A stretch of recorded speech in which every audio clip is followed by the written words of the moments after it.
because it does look like he passed away.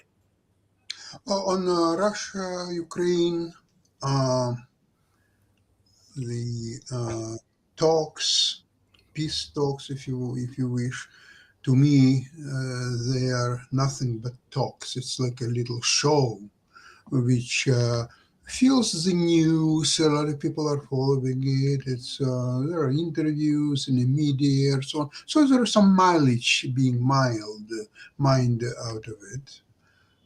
So that's good for people who are involved in it. For majority of people, for majority of Ukrainians, it's nothing. What is important for Ukrainians is that European Union will supply $90 billion Mhm. in help to Ukraine. That's what's important. All this talks about, okay, Donbass is a little bit, you go here and you go there and you try this and you try this. It doesn't, it's a noise, really. It's a lot of noise. So Ukraine has to rely on its European partners, defend itself, don't listen to all this noise from uh, Russia, US, the other the talks. It's nothing. It's a waste of time. It's a distraction. It's a major distraction for Ukrainian people and the Ukrainian commanders. Zelensky himself, they're spending so much time flying back and forth, talking, giving interview. But you know what? Maybe we don't know all things. So maybe there are some reason for these negotiations to continue. Okay, let it be. Yeah, it might be. By the way, they're saying that Jack Smith's lawyer has asked Jordan in the Congress for open hearings after closed door testimony, and Jack Smith tells Congress that he could prove Trump engaged in a criminal scheme to overturn the 2020 election. And apparently, he didn't. Jack Smith didn't invoke the Fifth Amendment during 8 hours of testimony, according to what the GOP committee chairman says. So maybe there's a smoking gun out there in terms of Trump being in trouble and getting impeached and all along those lines, because that it does sound like they've got evidence against him from 2020. So do you think that there's anything to this, or do you think there's just a lot of noise? No, I think that Trump will definitely will end at some point will end up in jail. Impeachment that there if there will be impeachment, there will be several impeachments altogether. I even don't know where you start with. But even without impeachment, there is enough legal proceedings against Trump, and at least some of it, if not all, will be successful. So even if he's insulated from jail while he's a president, but we don't know how long he will be a president. Maybe he will be removed from the post of president through Article 25 because he's incapable to conduct his duties as the president of the United States. And it's clearly now, it shows that he's incapable, whether it's on domestic policies or international policies. It's a flop after flop. It's a complete disaster. There is, except immigration, you can't call even one positive things, whether domestically or internationally, that Trump ever did. Yep, that makes sense and everything. Hey, Jacoby, and I see you joined us as well.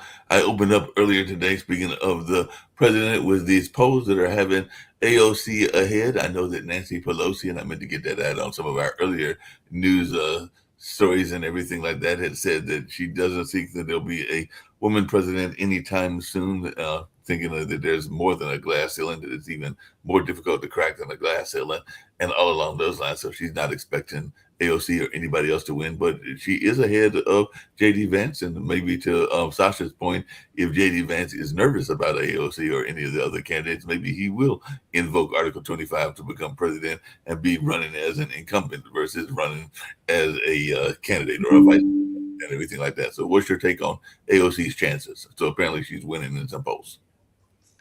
I agree with Michelle Obama, who said, "Yeah, this country is not ready for a female president."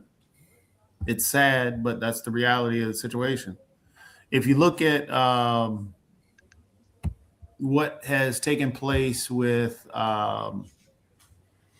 some of the responses from the exit polling to some of the discussions around why people voted for. A lot of it deals with misogyny. We still have a lot of problems with that in this country. I mean, women are still paid less. Women are treated poorly in the tech industry. Doesn't matter what it is. That's just a sad reality. I mean, we lucked out at getting a black president. I mean, it's going to be tough to even have that again. It's just the way our country is right now, and we are in the death rattles of a lot of issues. And Trump gave it a megaphone, a boost of confidence. That's why a lot of people came out of the woodworks. And I hate to say it that way. Not all MAGA are racist, but yes, not all. If you want to look for a Confederate battle flag, what does the Confederate battle flag stand for? I mean, they don't even the argument around it. I mean, that's where it flies, and it's just, again, there's a lot of bad stuff that it still has to be overcome in this country, and we just have to be honest about it. And I mean, Dr. Sharif, who is in a total another country, has pointed this out. So at some point, we have to be able to listen and just be honest and be able to confront that, because if we're going to take on that issue, dealing with Islamophobia, dealing with racism, dealing with misogyny, dealing with all these things, we got to just be honest about it. And yes, so yeah, even though AOC is leading against JD Vance, a lot of people are going to be leading against JD Vance. The couch is leading against JD Vance, but we have to just be honest that it would be tough. Sadly, even though there were two of the most qualified people we had run for president were two women. What did end up happening? Why did people vote against them? A lot of issues came down to not only race but gender, and people just didn't vote for a woman president, and it's sad because they were just so highly qualified. Yeah, that's real true and everything. The other story I was going to get to, and I know Dr. Sharif probably wants to give honor to his friend that lost his life and everything like that. But what are our thoughts around the whole thing around the U.S. strikes? Because apparently we struck some more boats this time in the Pacific and everything like that. And of course, that's raising legal and evidentiary questions against a militarized drug war. So what is our take on that? Because apparently even 2 days ago, they announced that they had killed 4 in their 26 boat strike. So whether it's in the Pacific or whether it's in the Atlantic, there are all these boat strikes that are supposedly killing drug lords, even though there hasn't been any evidence of that I have seen that they were even carrying drugs. So what's our take on this? He pardoned a drug lord. So the boat strikes, I mean, it's illegal. It's blood for war and blood for oil. We're back to that again. Everything that they've used, weapons of mass destruction, all this blah, blah, blah. The Daily Show did a great mashup showing it's the same phrasing.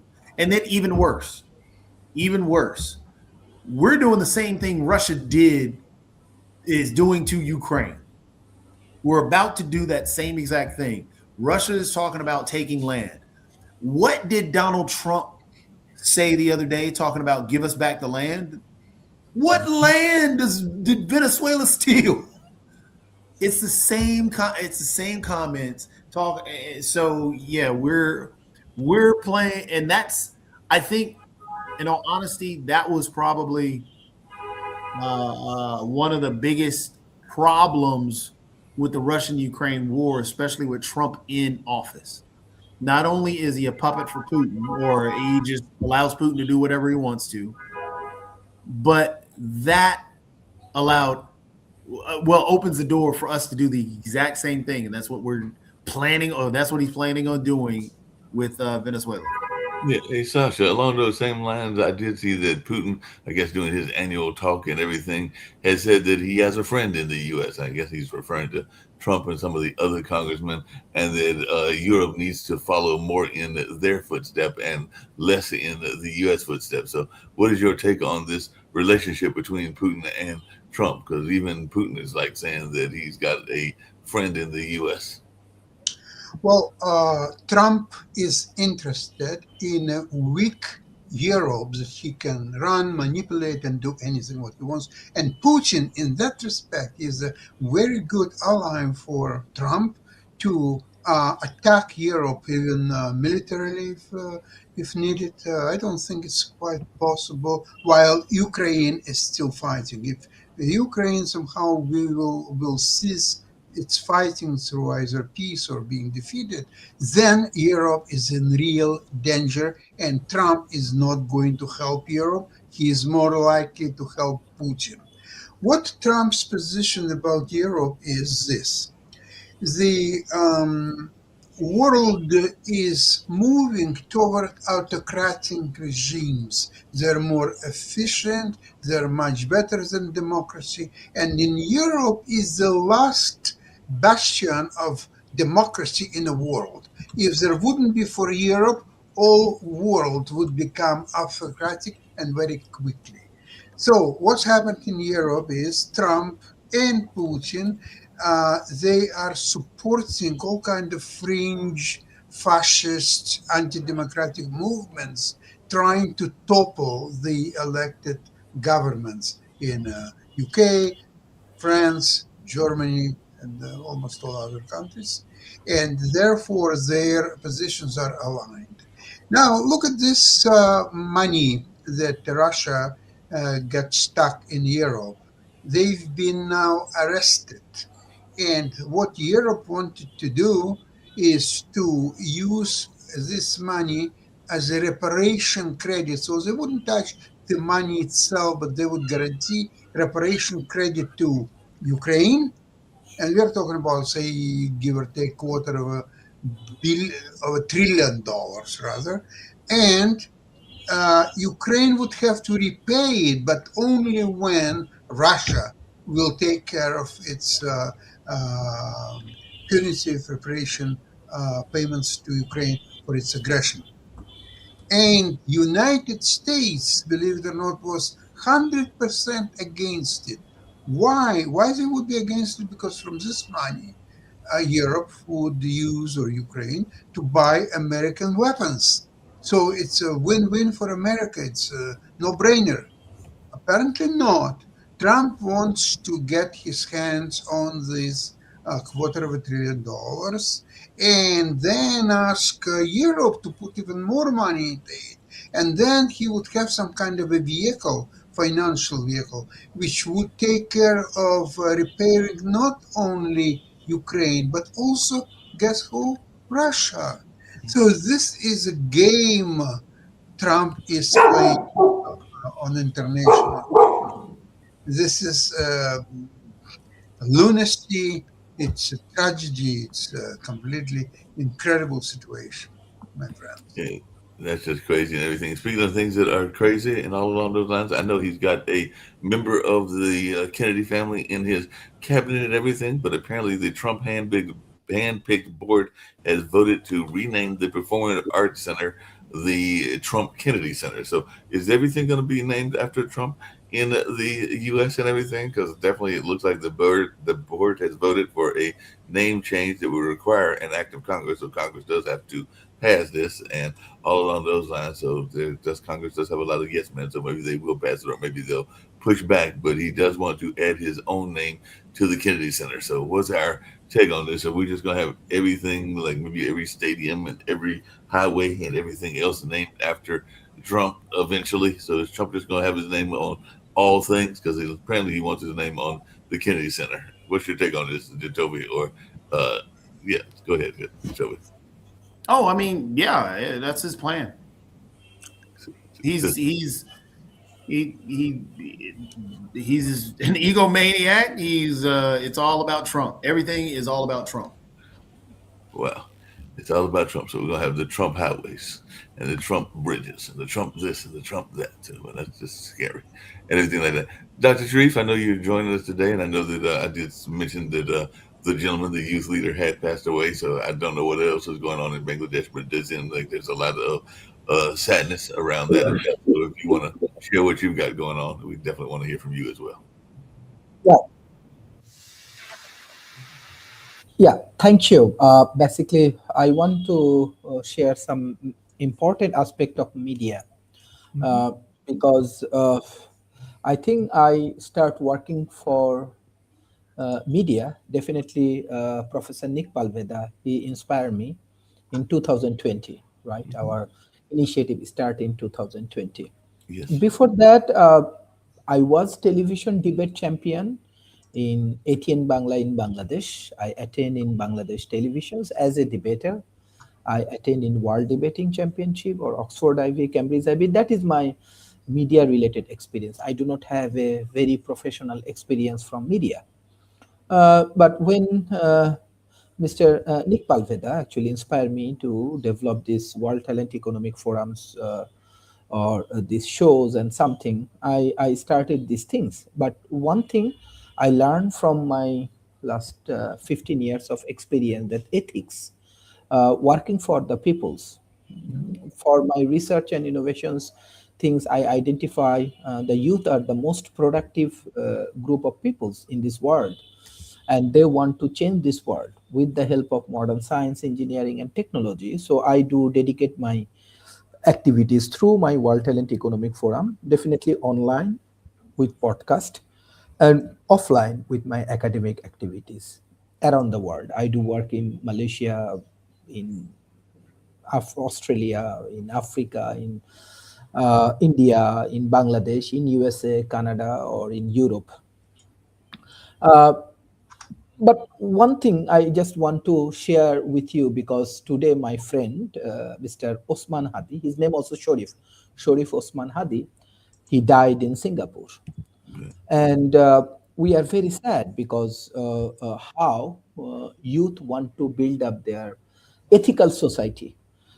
We are getting hurt by the powerful people, corrupted politician, and all of the big countries. Even though India go with a propaganda that it's one kind of Islamophobia, because millions of people come to the road in Bangladesh.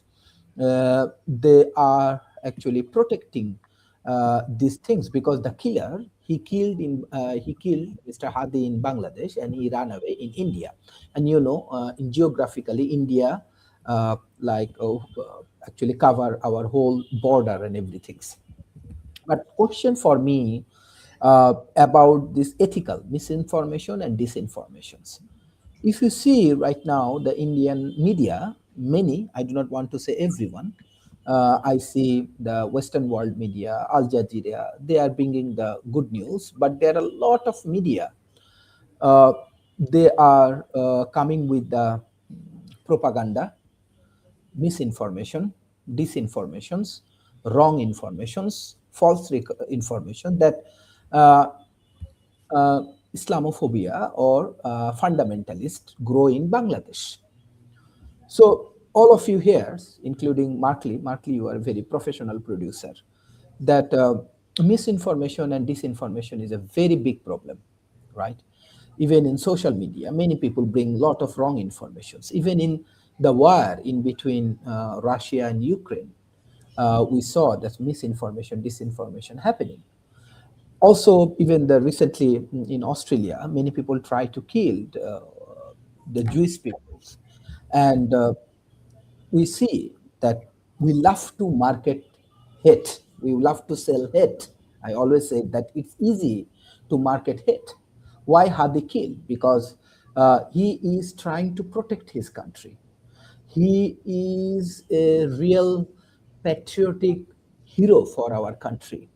He That's why I developed this talent economy, right? This talent economy for the youth, for the ethical society. We want to create a society where ethics is important. So media is a very important player for developing an ethical society. I believe Sasha, Jatovi, Markley, Nick Palveda, Pot TV, all of the peoples, you are producing right kind of informations, ethical informations for the betterment of the society. On the other hand, yes, this is true. People actually destroying two media. One is Prothomalo, another one is Daily Star, because they have a doubt there's this kind of media always they're supporting this Indian narrative. So why I'm discussing this point? Because this is the right for every human.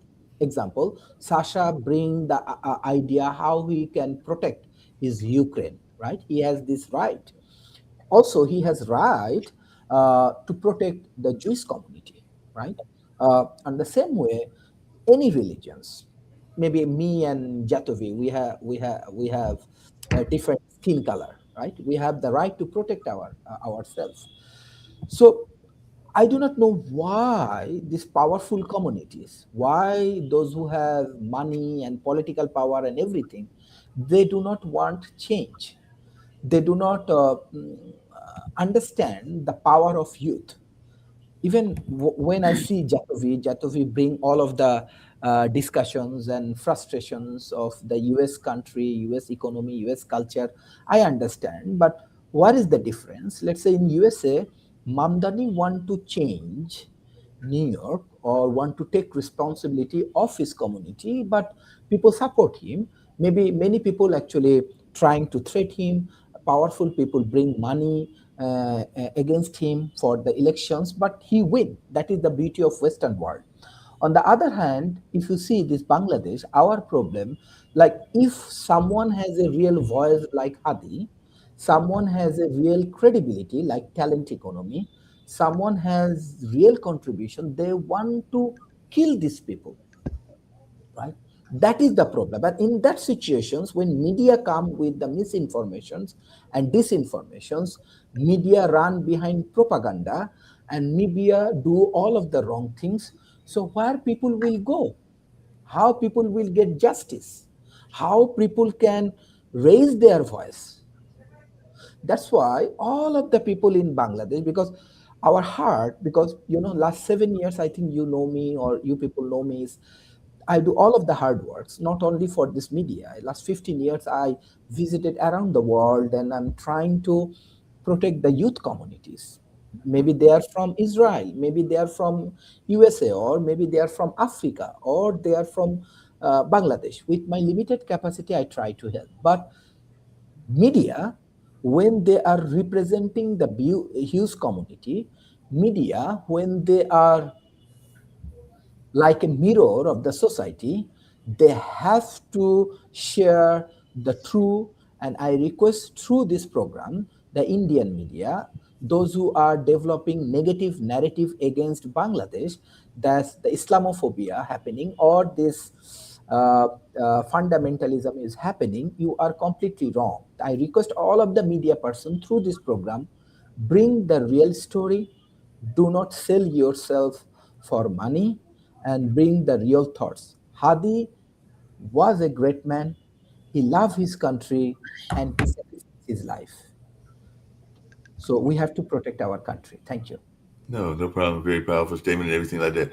Hey, Jacoby, one of the things you talk about oftentimes is, and Dr. Sharif was kind of alluding to it and everything, was honesty and honesty in reporting. And we can definitely see where there have been people that have spread rumors. I mean, we were seeing some, whether it's factual or not, even in our local politics and all along those lines. And we're seeing it even in Ukraine, because there were all kinds of rumors about, and some of them may have been based on fact, some maybe not based on fact, about Zelensky's background, not just his television background, but maybe even some of his political background and everything like that. So, to Dr. Sharif's point of view, what can we do to curtail some of the rumors that are circulated that might only be in the rumor mill? Now, some of them may come out to be factual, even like what's going on with our Durham mayor and everything like that. But for right now, it's rumor. So how can we actually curtail some of these rumors that are spread through social media?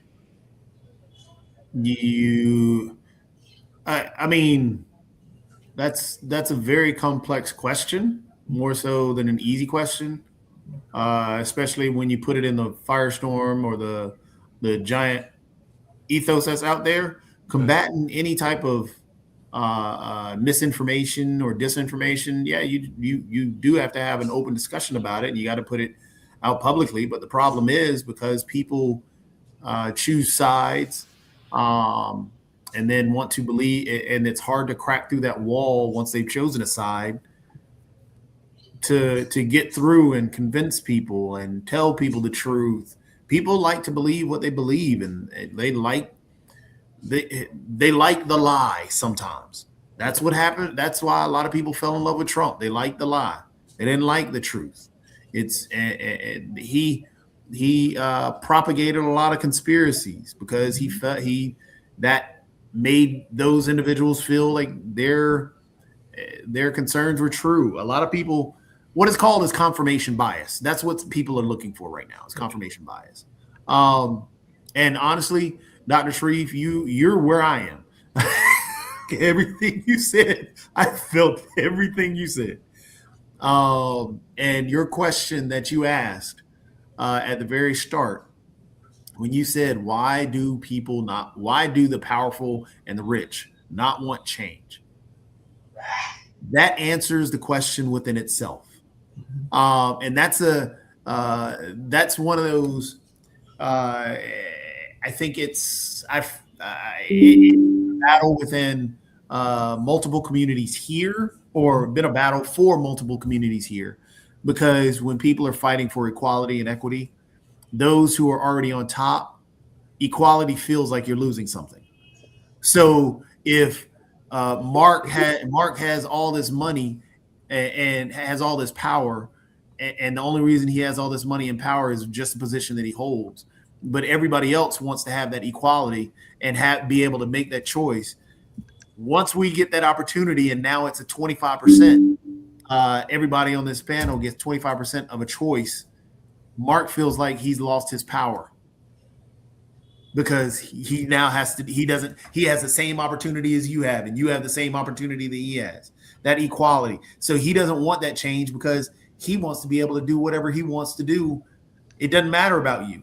We've gotten into a society and our way of life that forgets about the other man or the other woman or the other person as, hey, look, I want them to succeed just as much as I did succeed. We used to have the old adage, it takes a village.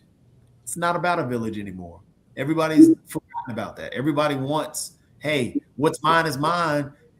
It's always going to be mine. If you want some of mine, we're going to have to fight. No, it shouldn't be that way. It takes a village to raise a child. Let's realize that village is always there. We got to work as a community. We got to make sure that child does what's best for the next generation and continue to build those bridges and make those giant buildings and make that technological improvements and continue to build in that way. Or else, as a society, we become a small arms race with the neighbors. Yeah. Shouldn't be that way. But that's why that's why that choice is there. That's why the powerful don't want change. Because when that change happens, they feel like they lose something. They don't realize that they gain a lot more than they lose.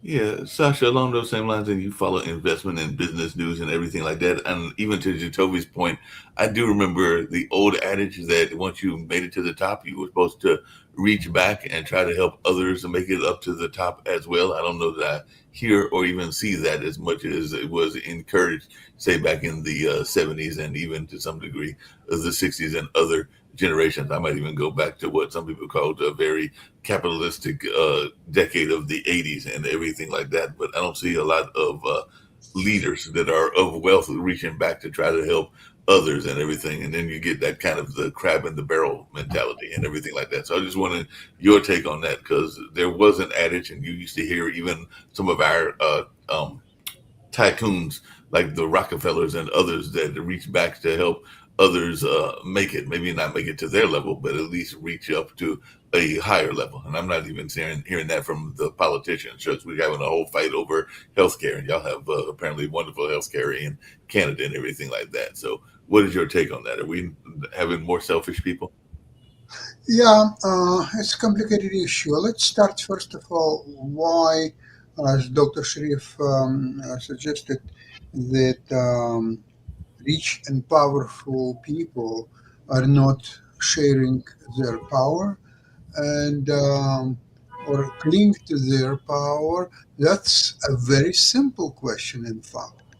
The reason is that the system that make them rich and powerful. They won't retain that system. They don't want to change that system because the systems that made them rich and powerful, if changed somewhat, so their richness and power could be in jeopardy. Why would they do it? No, they're not going to do it at all.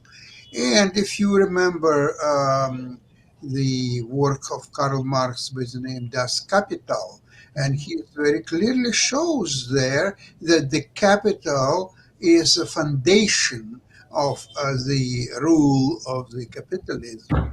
And nobody in his right mind is going to change or adjust or cancel that rule because it will reflect on their power and their richness. And so they're not going to do it. Now, the question is even more complicated today because of the development of sciences, high tech, and so on. They made a lot of people basically, should I say, redundant or close to that, because they will not be able to acquire that knowledge and this experience that they required for being successful in the age of internet, high tech, artificial intelligence, and so on and on and on. So the more and more masses of people will not be able meaningfully participate in all these developments. So this is why super rich multi-billionaires like Thiel, like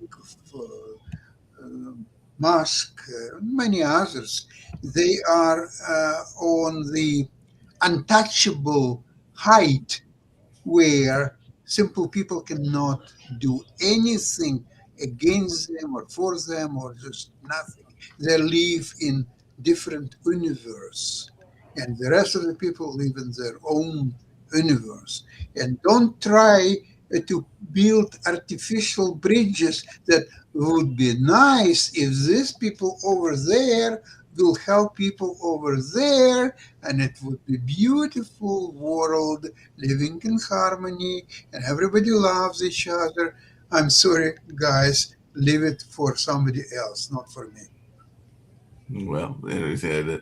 Hey, Toby, do we not follow other people's, other countries' laws or understand what we're stepping into when we go to countries and things like that? Because I just was glancing down and I saw that just like Brittany Grimer was arrested and spent time in Russia for carrying, I think it was cannabis or some cannabis items. Apparently, Wiz Khalifa has been sentenced to 9 months in prison in Romania for weed possession. So basically, just basic marijuana. It looks like, but he'll be spending 9 months. So I'm thinking that as a international star, he should know the rules of the places that he's going and everything like that. So do we not follow and study the rules of where we're traveling to as some of these celebrities? I mean, they. I think Brittany Griner had medical marijuana. Wiz Khalifa maybe had recreational, but I mean, when you're traveling in the U.S. and you're not, I mean, it's just a habit thing, and so I'm sure that they went over. And I don't want to defend Wiz Khalifa. He could have forgotten. He could have just had it recreationally and was doing it. Right. I don't know the whole story behind the situation, but I think people, for the most part, do. And sometimes, like in the case of Brittany Griner, it becomes more or less a bargaining chip because Russia has been known to basically abduct people, use them as bargaining chips. Sasha can tell you all about that. Yeah. I mean, it's their MO. So, yeah, I mean, even Romania might be doing this a similar situation, but I mean, especially because you have a rapper, Wiz Khalifa. I don't know if he backed Trump or not, but I know there were a few rappers that did. Hey, if Trump is transactional, everybody start begging for Wiz Khalifa to be released, and guess what? Romania gets whatever it wants. Mm-hmm. Yeah, that could be the case. Romania might get whatever it wants because of what's going on in that particular situation, and definitely that could be a manipulation tool in that sense and all along those lines. So there's no telling what will happen in that regards. But yeah, I just saw that come across my news feed and was like, wait a minute, we're supposed to know better, and all along those lines. Is AI going to be going to continue a big story in 2026? Because we've only got a few more days in 2025 and everything like that. And I know some people are still concerned about the future of AI. Dr. Sharif has been talking about it on his shows and everything like that. So how will AI impact us and all along those lines? When you discuss about AI, actually, you have to understand I'm in favor of human wisdom. It's my understanding, it's my research and research outcome about AI.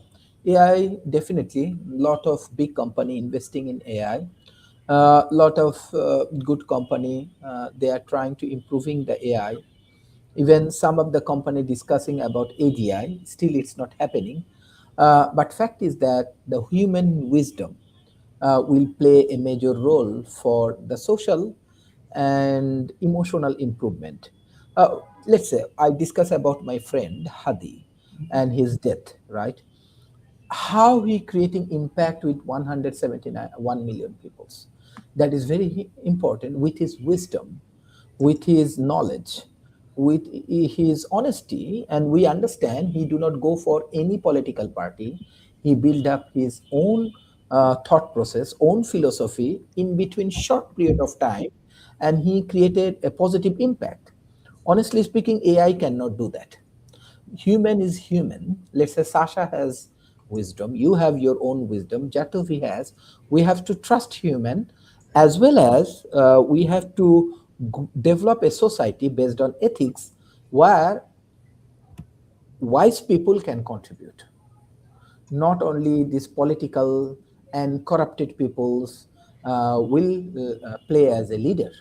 We want a society where ethical person, where a good leader who loves people, who want to contribute for peoples, who want to take care of the healthcare, educations, housing, good transportations, all of the basic need of the peoples. We want that kind of leader.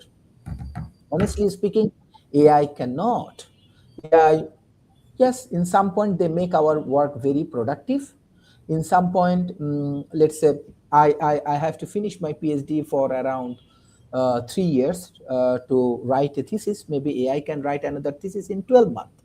But fact is that human wisdom is playing a major role. That's why we are working with Kokoro, this wisdom app, and we want to play. But definitely, I always want to welcome modern science, engineering, and technology. Let's say through the social media. We are from 4 different places. We come together, we are discussing, we are sharing our knowledge. This is very, very valuable. Technological improvement is very important. Artificial intelligence improvement is very important, but we should respect our human capacity, and human always play major role with their wisdom, with their ethical value, with their knowledge, and with their contributions. Impact is very important. Impact, let's say a rich people, he lives around 80, 90 years, he make billions of dollars, but he do not have enough impact for the society. On the other hand, let's say someone only live 30 years like Hadi, and in 30 years he inspire whole community, whole country, whole world.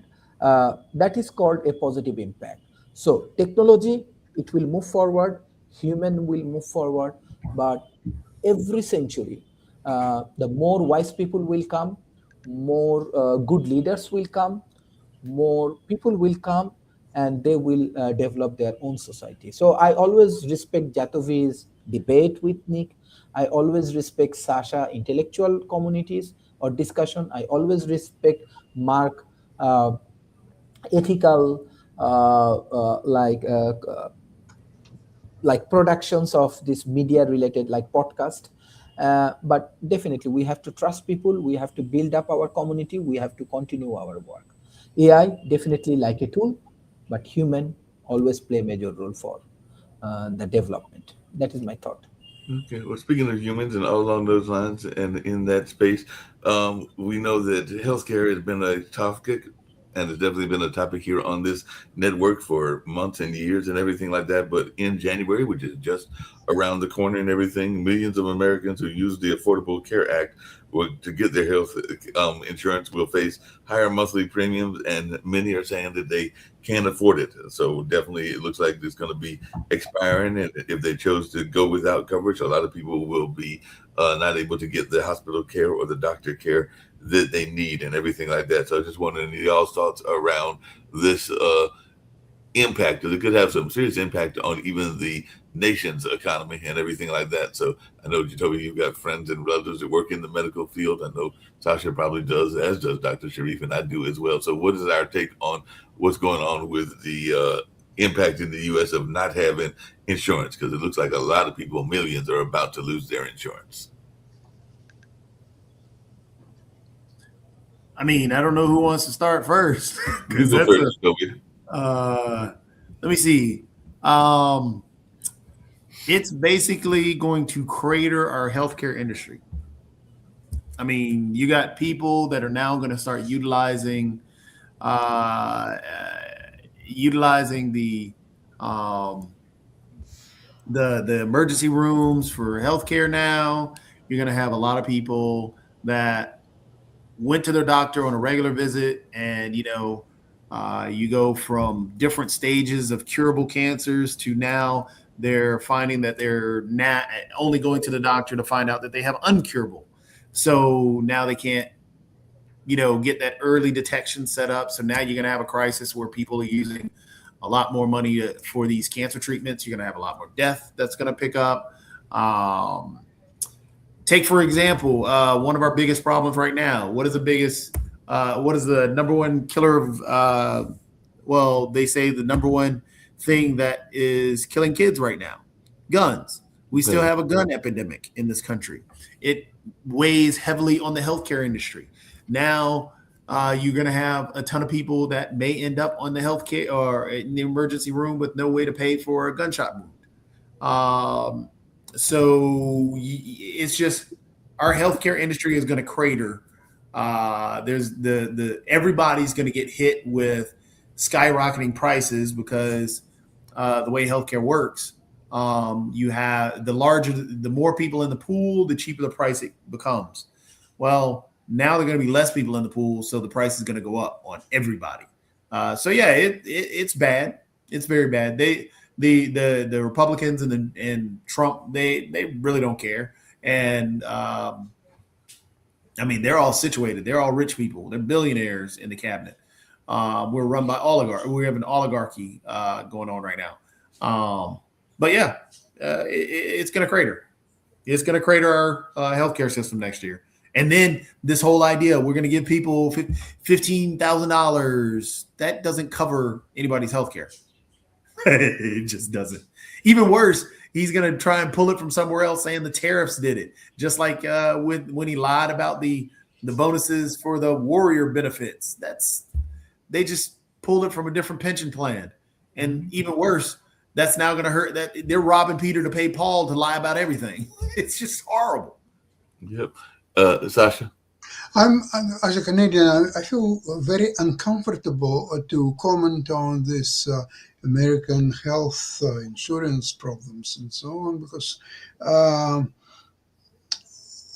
give you just my example. Recently, I had to attend pain clinic, and there was a very, very sophisticated substance which we used for the needle.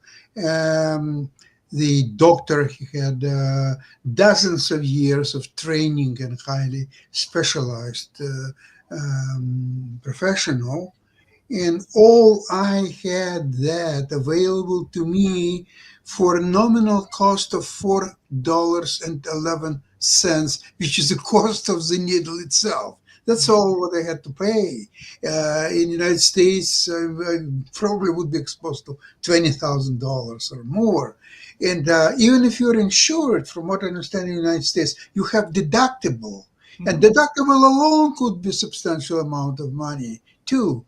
So if you have example of Canada, and it's not something new. It's been around for dozens and dozens of years, same as in Europe or so on. Why wouldn't America to do something similar? Or they can go even from state to state, like in Canada, insurance is a provincial, health insurance is a provincial matter. So Ontario has its own insurance plan, Quebec its own, and British Columbia, and so on and on. But they're very similar, and effectively, even if I would be visiting British Columbia with my Ontario insurance plan, I would be eligible to receive any help, whatever I need in British Columbia or any other province anyway. So there is an example, and I don't understand why US at least wouldn't try something like this.